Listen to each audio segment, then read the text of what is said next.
The pleasure coming your way on Star 103.5 FM, simply the best. And you know, Star Chat is absolutely that show you should listen to on Wednesday evenings. Yeah, 7 o'clock is evening, right? Not night. So Wednesday evenings, this is your best choice for the most exciting conversations. And I assure you that tonight's conversation will be extraordinarily special because my guest is special in every way.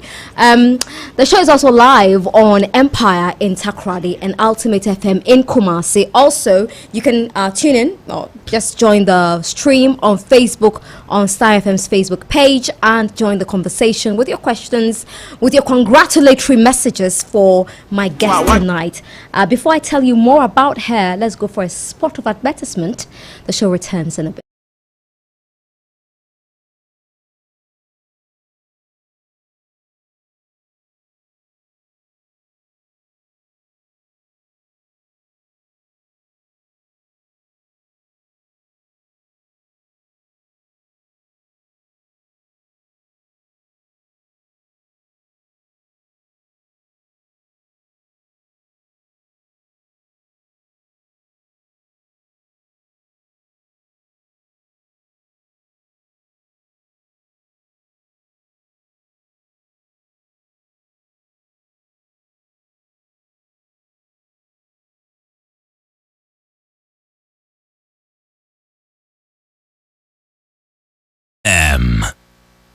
All right, so you're welcome back. I was telling you that the show is live on Star 103.5 FM here in Accra, on Ultimate FM in Kumasi, and Empire FM in Takoradi, and around the world at starfm.com.gh. We're also on Facebook. Join the conversation, join the live stream on Star FM's Facebook page, and you will be glad you did. You know, I always look forward to my conversations on Wednesday evenings, but this particular one I have been looking forward to since last week, Thursday, I think, and I think you will enjoy it too. You know how I like to start my show with quotes, because I love quotes. I live for quotes, and tonight's one is so special. It's about trailblazers, and I found this very interesting quote by Oprah Winfrey, who said that trailblazer is someone that can overcome different challenges and isn't afraid to do it. So trailblazers often take paths where there is no prior experience, and so it can only be very lonely sometimes and rough. That's why my guest tonight promises to be intriguing and exciting. Her first name has a twin meaning. First, as the one who is wise, and the second, a weaver. Looking at her film of life, she envelopes a wise choice based on her gifts to weave quality of caring for humanity while skillfully dealing with the most complex organ of mankind, the blood pumping station, the heart. Well groomed from Ellis House at Wesley Girls High School in Cape Coast, she went on to pursue a rigorous training regime at KNUST to become a medical doctor. General practice appeals to many, but her choice was to fix her attention on that which determines our status.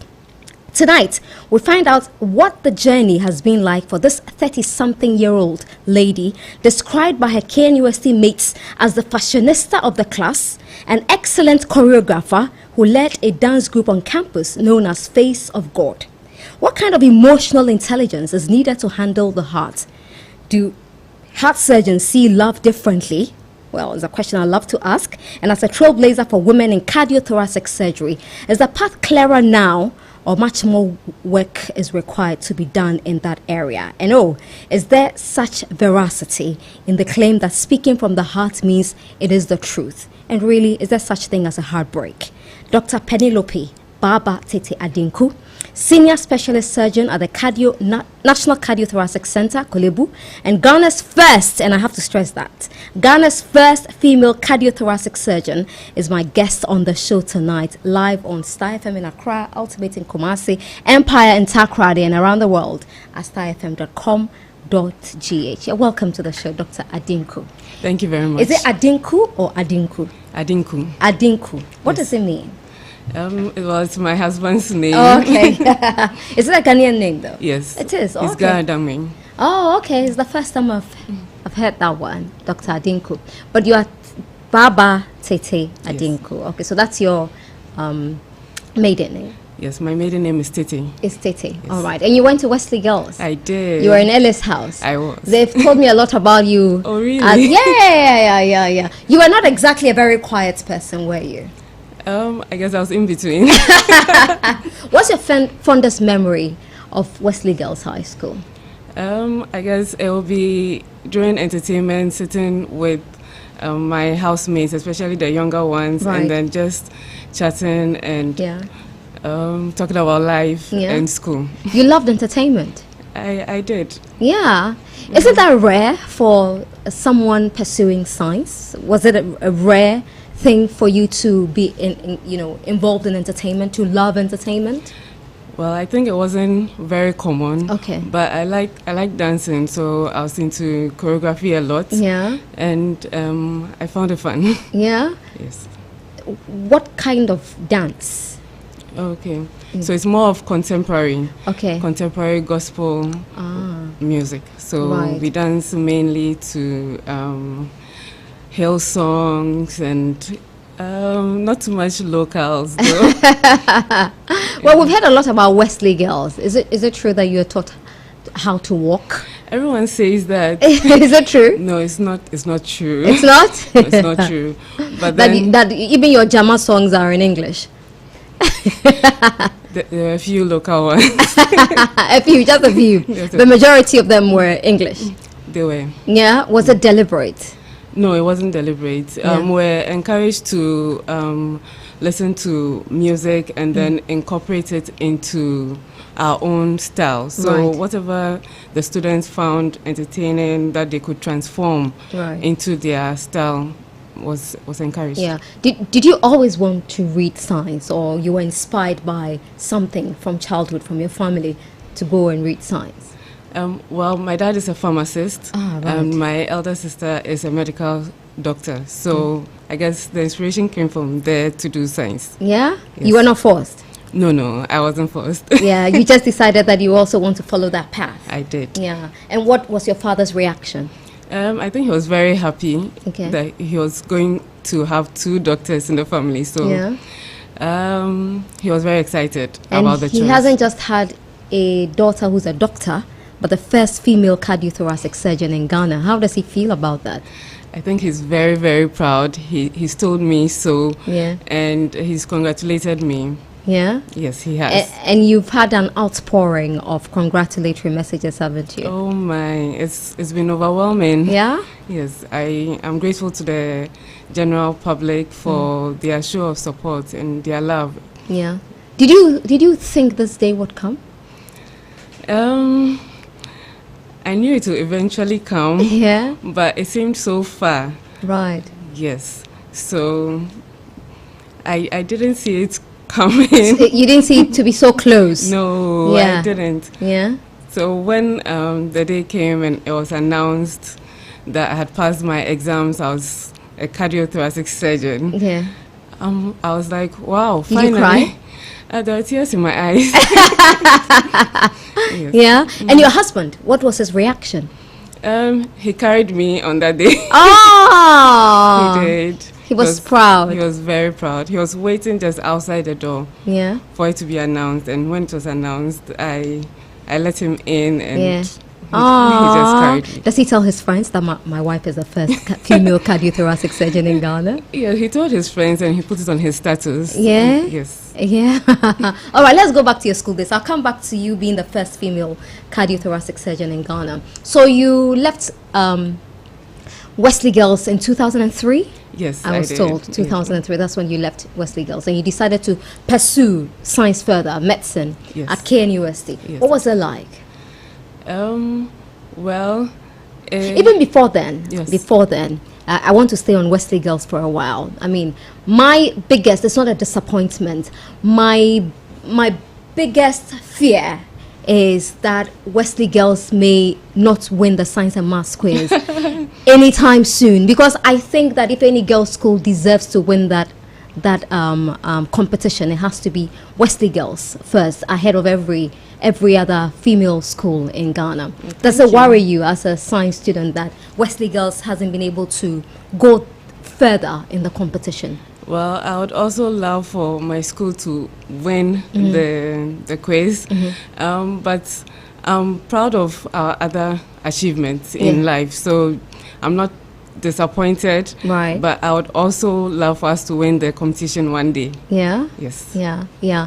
And when you, what was it like for a science student as a girl? What was it like in school? I mean, you were in a girls' school, so it wouldn't be a problem. No. But I'm sure when you went on vacation, you met your contemporaries who were male, also reading science. What was it like being around them? I guess for me, interacting with people from other schools doing science, I loved science, so it wasn't too much of a big deal. And because I enjoyed it, I invested in it. What was your favorite science subject?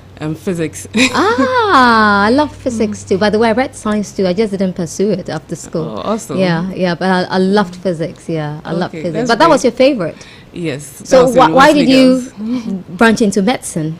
You could have been at NASA. I could have. Yeah. I think I'll blame this on my older sister, Dr. and Mrs. Grace Ivaldo of BAJ. Okay. She went into medicine. I've always looked up to her. She's my role model. So I saw myself following after that path. That's why I went into medicine. Right. And you haven't regretted it? No, I have not. You haven't. Okay. So you were talking about being around your male contemporaries because you loved science. You really didn't see any competition. Nobody tried to talk you down. No, at that stage, no one tried to talk me down. And because I invested in it, I was enjoying it. It came a bit easy to me. All right. Yes. And, girls in science, I mean, we have over the last how many years, for I think almost a decade or more, been encouraging girls to go into STEM, to go into science. And the usual thing you hear people say is science is difficult.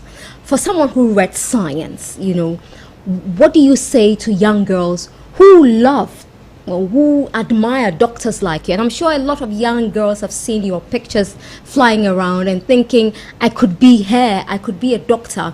But they've been told that science is difficult. They've been told that you cannot do science. They've been told that you are a girl. Science is not for you. This is not for you. What do you say to them? Well, I would want to encourage them greatly to follow after their passion. If it's science, they should go into it. It doesn't come easy. Right. They need to invest in it. They need to work hard at it. They need to be focused. Okay. And so, yes, that's my take to them, that they should. Did you ever hear that when you were growing up, that science is tough, science is not for girls? I did, but my parents are very encouraging. They always encourage my sisters and I to aim high, so to go for it. So I had that support system, which I think a lot of young ladies need. The very good support systems so they can achieve their dreams. Okay. So you went on to KNUST. Tell us about that, how you got into KNUST and Well, when I got the grades that qualified me for medical school, and then I went for an interview, passed the interview and got admitted. So my first year, I was at Queen's Hall, admitted at Queen's Hall. And the good thing for me, I guess, was I was in class with quite a number of my Wesley girls mates. Right, yeah. Yes, so I already had a good set of friends already, but it didn't stop us from interacting with the rest of the class. Were there more females in the class than males? There were just a few more males than females. It was almost balanced. Okay. Yes. So it was for 6 years. 6 years? Yes, 6 years. And it demanded a lot of our time, and there was a lot of learning. The pass mark was higher than the rest of the university, and then we had the plus or minus one grading system for the exams. So you really had to study very hard to make it at every level. But all this training, I think, helped in shaping me to be who I am today. But you still made time for Face of God. I did. Tell us about Face of God. Okay, so I formed Face of God, I think, in my 3rd year. I was already in the theater and arts group in my church, And for you really love dancing then? I do. So I called together a few of my friends, told them the idea I had, and they bought into it. So we formed this group and would be invited to programs on campus. On campus, and would go and minister. Yes. Yeah, you ministered as well. Yes. Yeah, not through just the dancing. It was mainly through the dancing. Through dancing. Yes. Okay. So what did dancing do for you? What did it do for you in addition to having such a rigorous regime as a medical student? What exactly did dancing add to your personality and your ability to focus? Okay, so aside exercise, it helped relieve stress, and it was a way of reaching out to people. We're ministering the gospel through dancing, so I saw it as a way of reaching out to the world, letting them know about God. But then it was very relieving in terms of stress. Right. Yes. Right. You are a very spiritual person as well. Yes. You are. Was it from childhood, or you found God along the way? How did that come up?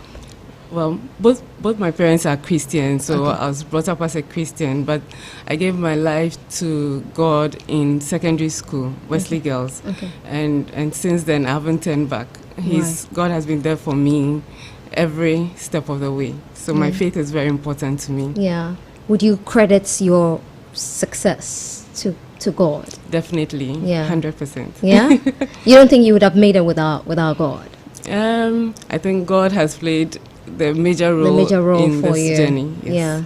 Yeah. So you left KNUST after 6 years. Yes. All right. I did. Now, during that period, I just want to understand the kind of person, because your mates describe you as a fashionista as well. So it wasn't just the choreography, but you were a fashionista of the class, and that was the exact line they used. Oh, really? Yeah. Oh my goodness. Yeah. Are you surprised? Or you didn't know this? Or you didn't think I will know? I didn't think you get to know.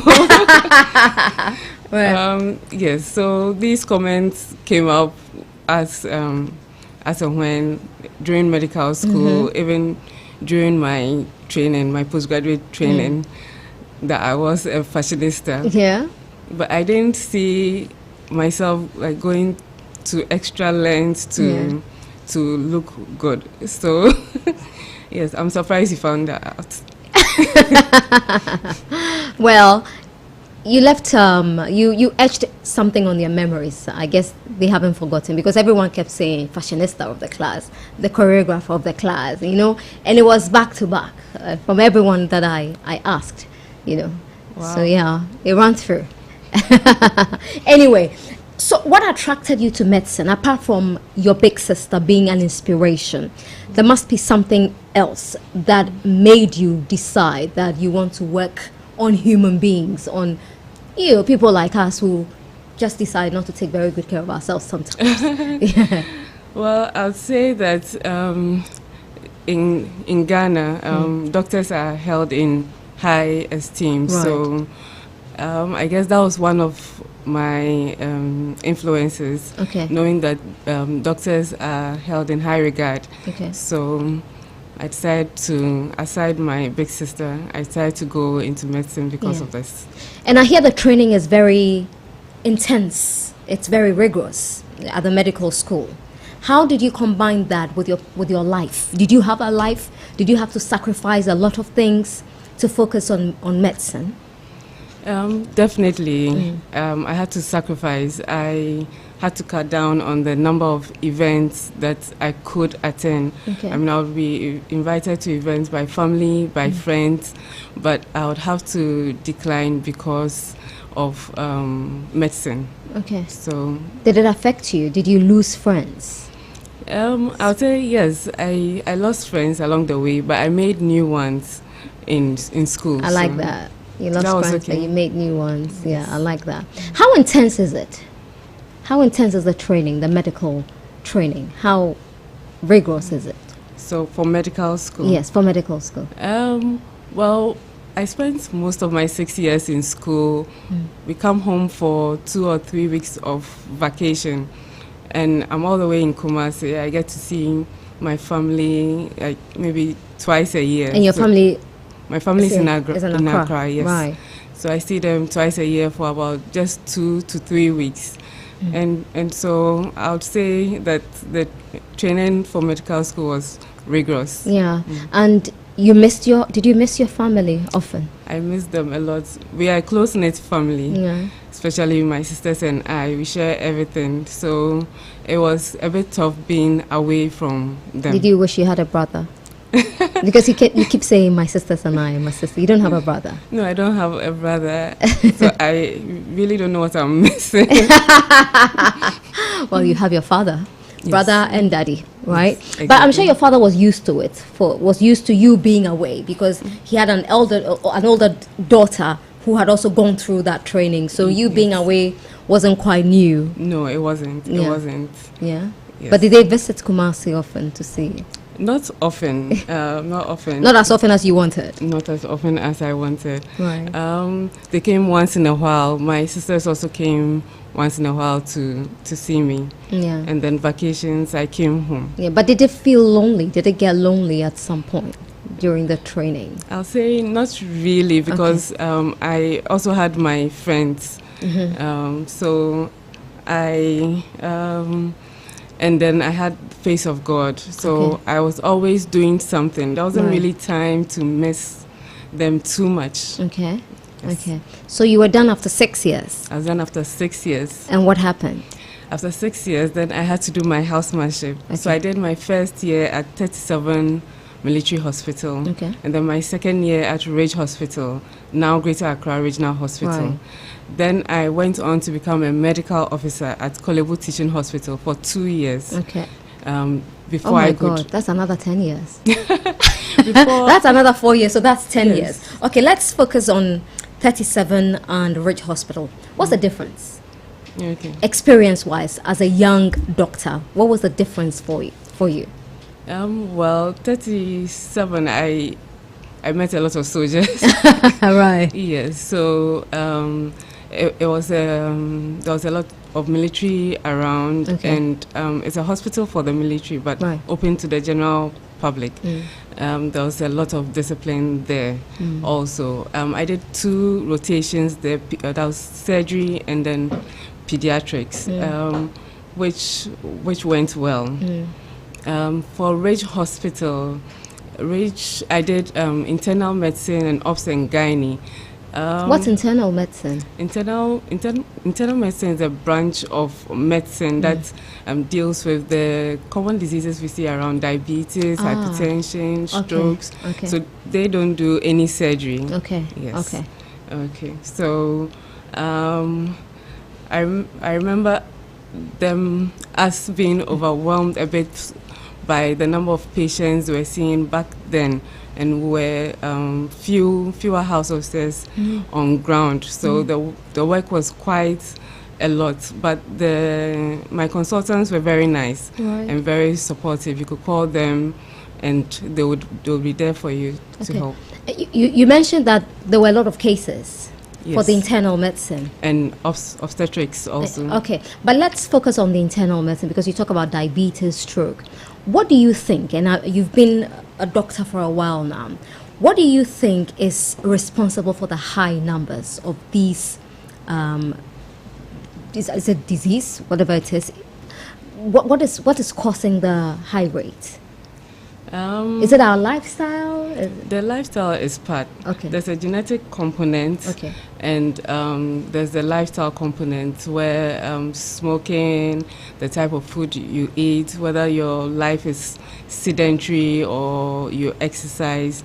I think all that plays a role in the development of these diseases. And is it common? Is it still common? It's still very common. It is. Wow. I guess a lot of us just go to the gym to take pictures. I know I go to the gym just to take pictures. Trust me. If you see me on a treadmill, I haven't done anything. I'm just posing for the gram. Anyway, that was just by the way. Okay. So you moved on to become a medical officer at Kolebu for 2 years. For 2 years. Okay, so you've gone through 3. By the time you got to Kolebu, you had gone through 3 major hospitals, 37, Greater Accra Regional Hospital, and now Kolebu, the Premier Hospital. Yes. What was it like there? Did you get any shocks compared to where you were coming from? Oh, definitely. It was a much bigger place, and every road looked the same. So I never understand Kolebu. in my first week, I got lost a lot. Yeah. It took a little time to get adjusted to the place. Right. And in terms of, you mentioned discipline at 37. I don't even want to bring it up. But in terms of facilities, all right, would you say Kolebu is up there compared to the other two? Or you think that things could be better at the Premier Hospital?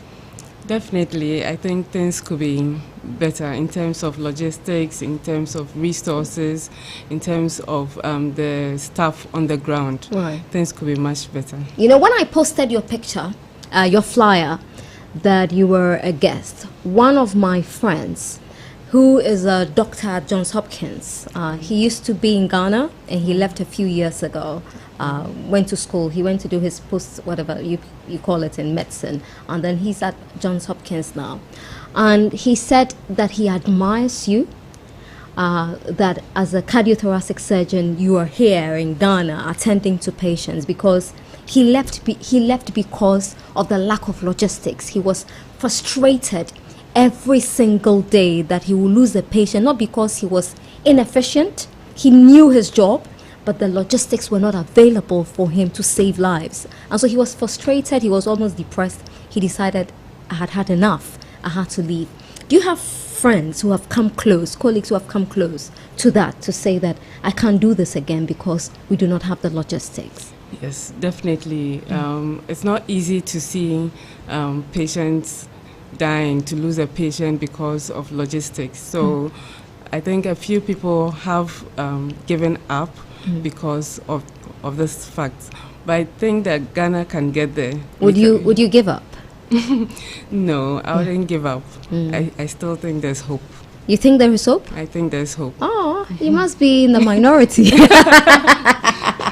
You must be in the minority. Anyway, we'll come back to logistics later because it's another conversation altogether. I'm just trying to understand you now. Okay. Then you decided that you want to do surgery. You want to specialize in surgery. Yes. And you chose the heart. Why? Why that?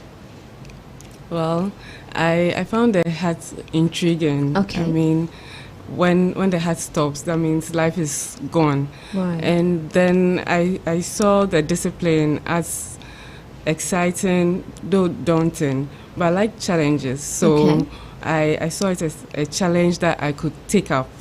Right. Yes. So I've been reading around, and in a lot of countries, of course, you don't find too many heart surgeons, female heart surgeons, too many female neurosurgeons. And so your story is very unique, it's special, it's worth celebrating and worth talking about. In Germany, for instance, for the women who make it through the training to become female cardiothoracic surgeons, they are almost called witches. Yeah, almost called witches, because apparently it's very, very tough. So you said you love challenges. I mean, you've got to love challenges, crazy challenges, to have stayed the course. One of my colleagues, Josh Ampedu, my friends, who's your colleague or former colleague, Josh Ampedu, said that he met you at Kolebu at Cardio, and he admired your grit and your determination to go through this training. What inspired you to stay the course, despite the absence of any woman on the team? Why did you stay on the course? Well, I believe that God has put me here on earth for a reason. Right. And once he has a plan for me, he's going to see me through to the finish line. Okay. It doesn't come easy. It's not been easy, but because of my relationship with him, drawing strength from God and also from my support system, I was able to persevere and keep going. My bosses have been very encouraging. Dr. Lawrence Swebo, Prof. Mark Tettey. He's a superstar. He is. He's a superstar. There's also Prof. Mark Tettey, Prof. Frank Edwin, Dr. Innocent Ajamli. And in fact, all the consultants, they've been very encouraging in in admonishing me, in teaching me, Right. in helping me, in guiding me. So I'm grateful to them. At what point did you meet your husband? Okay, so I knew my husband from GSS. Hey! He was he was a year ahead of me, Okay, which JSS? and that's Engelbert School. Okay, oh, you went to Engelbert. Yes, okay. please, I did. Okay, I went to Ulcid. Oh, Yeah. that one. Yeah, hey, yours is that one. We were not friends. I know. We didn't like you. No. Anyway, so he Okay. was your senior. He was my senior. Okay. He came in at the JSS level. Okay. But he was a year ahead of me. But we're not friends in JSS. Okay. We reconnected at a church program whilst I was at Confanoche. I Okay. came down to Accra. My mom took me for a church program, and there he was. So Okay. after the program, we started talking, and then, The rest is history. yes. Okay. And so he stayed with you whilst you were at KNUST. You were a medical student. Yes, he was in Accra. He attended Legon. Okay. Yes, so So it which was one do you think is the best university? definitely KNUS. I knew you would say that. I knew you would say that. Now I'm bringing in your husband Okay. because you keep talking about support Yes. from your family, support from your consultants. I can imagine, or I can't imagine where you would have been if your husband wasn't as supportive as any of these people and more than they provided. Tell us about that. So right from the beginning, when I considered doing surgery in general, I was a bit scared and skeptic as to whether I would be able to combine being married with doing surgery. And he was the one who... Did you get married after medical school or during medical school? No, after medical school. Okay. So when you were 37 rich or when you moved to Kolebu? When I moved to Kolebu. Okay. All So right. before I started my program in surgery. Okay. So he was the one who actually encouraged me that this is... Oh, he did? Yes. He said, this is your dream.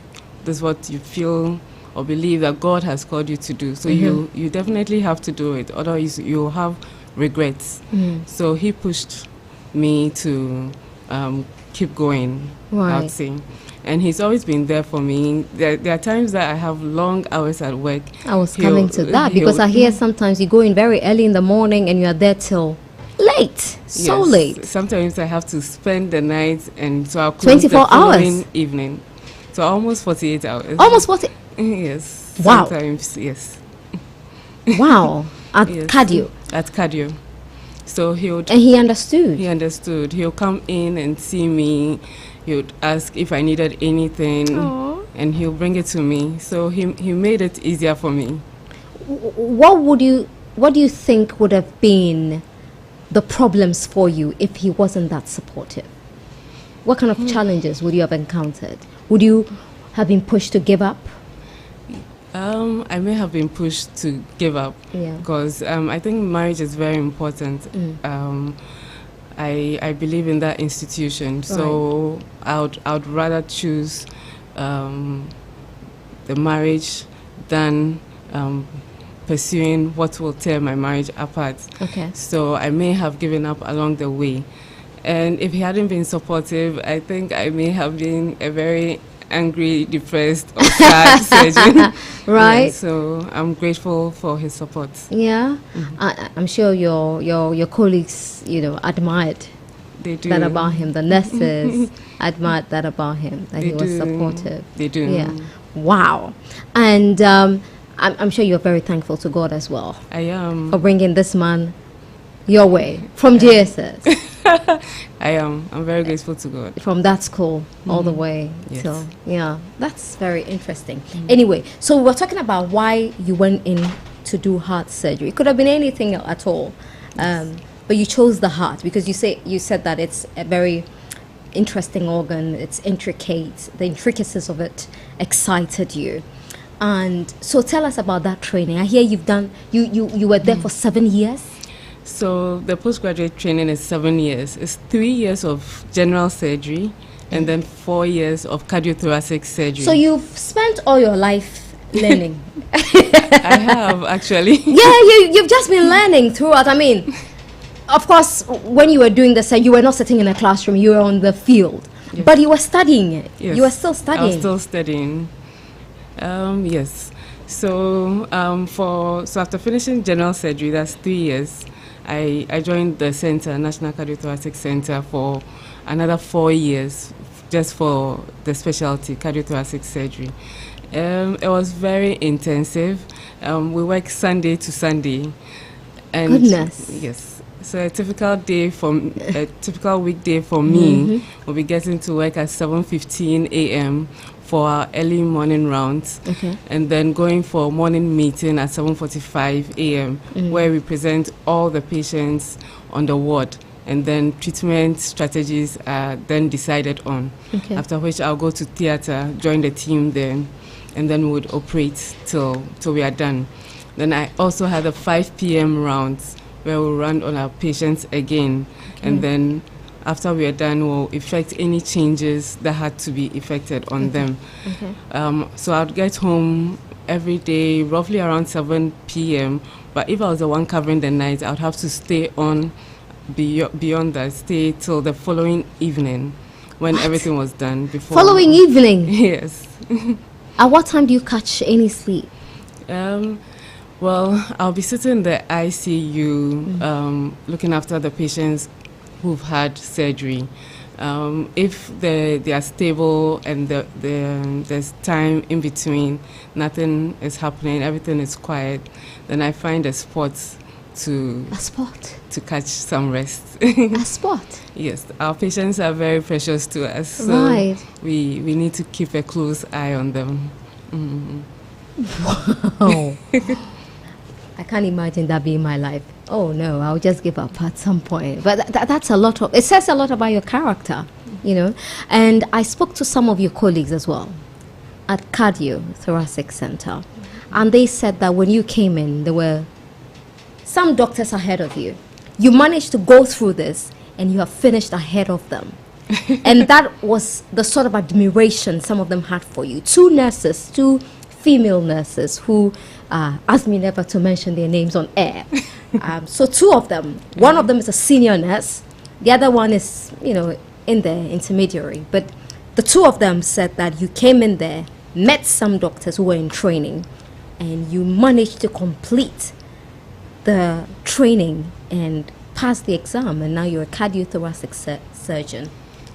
And they speak about how calm you are in emergencies. You know, where do you get that from? Where do you get that strength and the calmness? Because me, when I'm fixing my nail and you make a mistake and the needle, listen, there will be trouble. It will be a catastrophe. You know, how do you manage to stay that calm? In emergencies, even though it's good to act very fast, it's even more essential to keep calm, so that mistakes are not made. So those are some of the principles you learn as you are growing up. So the training shaped you to be calm? I guess we have different personalities, but the training also shapes to an extent. But for you to know that in emergencies, you have to keep a calm head, but you have to act rapidly. Yes, because you are leading a team, and they are looking up to you, so they have to see that you are in control. Exactly. Right. So you're just a calm, but you're naturally a calm person, aren't you? I mean, you're here talking. You have a very calm disposition, and so yeah, I guess the training added a lot to it as well. And another question that I wanted to ask this time, I'm moving away from you to the human heart. Okay. There are so many things we hear about the heart outside hospitals in our general conversations. Things people pick up from Google. I really don't understand why people go on Google to read about their conditions. I can never understand. I have a friend, she feels anything around her chest and she goes on Google, I have chest pains, and they give her so many things. Anyway, I never understand people like that. But number one, the first one I want to talk about is whole and heart. because we've seen so many cases. I don't know how many cases you see at your hospital, but the number of times I have gone into my DM on social media or scroll through my TL and see different children with hole in heart, and their parents are on their knees begging for funds to have the surgery done for them. Is it heartbreaking for you? Because for me, it makes me very emotional. Sometimes it throws me off my scent.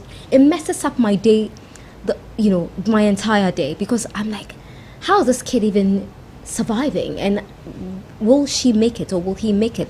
The parents don't have the money. Does it break your heart seeing such cases? It definitely does. It's not easy to see a parent come in with their child. The child is sick. The child has a hole in heart condition. It's very pathetic at times, and yes, it does break my heart. That's why I believe that as doctors we should have compassion, because these people are going through a lot, having these children, and so we have to attend to them with compassion, and it's a part of the healing process. Okay. Now, I mean, just to stay on compassion, that it is very important that doctors are compassionate. Is it okay for a doctor to develop an emotional attachment with a patient? That's a little difficult, right? Because sometimes inadvertently you do develop, once you're seeing the patient week to week, month to month, you do develop an attachment to them, and so you're very, very happy when their problems are solved, and for the few that don't make it can take a toll on you. Right. Yeah. And for I mean, do you encounter patients who need urgent surgery, but they're unable to raise the funds for the surgery? Yes. So how does it make you feel? We meet quite a number of these patients, and it's very sad, but the department is working with a number of organizations, foundations, to try and raise funds for these patients. So I think in that regard, the department is doing very well, and I think the nation can support some more. What do you expect us to do as citizens, to borrow the president's words? What do you expect us to do as citizens and not spectators to help patients like that, patients in that situation? I know people donate, we buy water, and we are told that some of it is going to, proceeds are going to the National Cardiothoracic Center. There was a time where we're told to donate, I think, 2 cedis or 1 cedi every month. That's when Dr. Frimpong Boateng was heading cardio. Dr. Lawrence Srebo came in. He's also devised a number of strategies to get more people to donate, because I've been made to believe that heart surgeries are not cheap.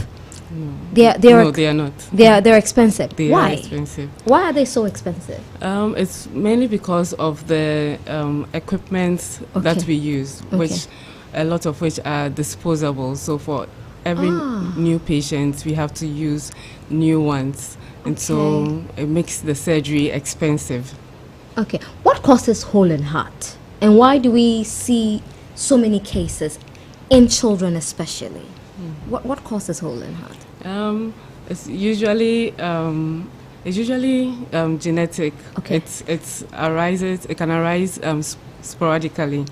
It's not something that really the child has done, or so the mother can contribute by the drugs she may take without her doctor, whilst pregnant, without her doctors knowing, or taking hold alcohol. on a second. Yes. So self-medication, whilst you're pregnant, there are some medications could be dangerous. Yes, there are some medications that have been implicated in the development of these hole in heart conditions. So any pregnant woman should let their obstetrician know if they're on any medication, so they can advise in that regard. Also, alcohol intake can be it has been implicated, and then diabetes. But a lot of these hole in heart arise as a result of genetic mutations. Okay, is it common? Is it very common in Ghana? Would you, if you had to rate the cases you see at the theater, would you say hole in heart sits at top or in the top 5? Yeah, so we see quite a number of them. I don't have the figures off the top of my head, but I would say on the average about 1 in 100 children in Ghana gets a hole in heart condition. Wow. So we see quite a number of. Okay.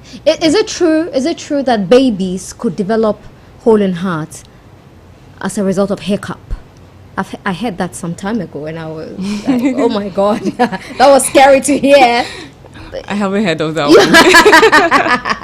Okay, so I guess it's one of those stories out there. All right, because that really spooked me. It really spooked me, because I was thinking, in all of these villages, especially where a child has hiccup, and then we just put a yarn, a thread on the crown of the head just so the hiccup will stop. I can never understand that thing, but yeah. That information spooked me, so I guess we should take it with a pinch of salt until science proves that. Okay, now still on the heart, you talked about sedentary lifestyles in Ghana. We are not exercising enough. We are not paying attention to the things we eat. But when we go to buy our watch,